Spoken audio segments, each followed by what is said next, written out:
Hi guys. Sure. Hoy. Oh. Pansin nyo may bago sa ko, sa face ko. Look. Kita. Face nga? Bakit body? Pansin nyo? Wala namang makakapansin kasi ako lang naman manonood nito. Paano ba kasi tatawa ng hindi nakikita yung braces? Yun na. So, time check. 7:42. Yan. Up.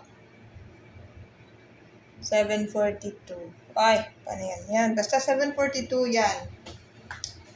Sabi kasi ni Doc na kapag ka nag-install ng braces, pag andito pa ang pasyente sa clinic, hindi sasakit. Pero as soon as nakauwi yung patient, dun pa sasakit. So, mukhang totoo naman. Tolerable naman yung nafe-feel ko ngayon. Parang pressure lang. Hindi naman siya masakit. Kaya hindi ako umuwi kasi ayaw ko masaktan. Huh? Basta, yun na yun. Ayaw ko umuwi kasi ayaw ko masaktan sa ngipin ko. Sanay naman pala ako masaktan. Anyways, yun na. Bye! Pangit ko ngayon stressing. Ginagawa kasi. Parang lalo akong pumangit pagka nag-braces ako. So, yan kasi yung problema. Yan. Gumagalaw na yung mata ko.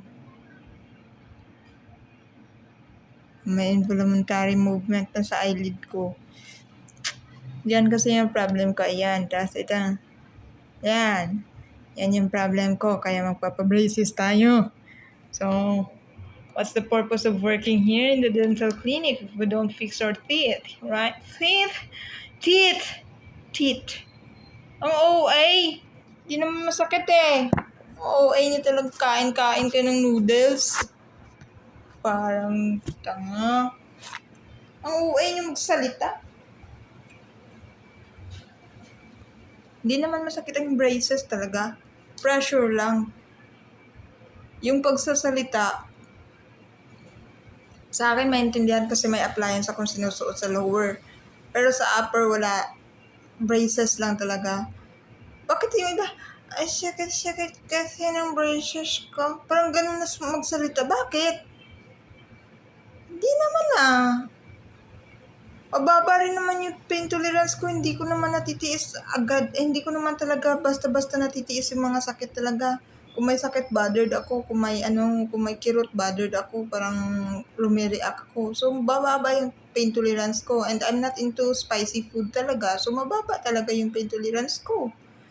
So, kung iisipin natin ganun sila magsalita kasi mababa yung pain tolerance nila. So, dapat ganun din ako magsalita. Ang sakit ng braces, parang hindi ako makakain. Ganun ba? Oo.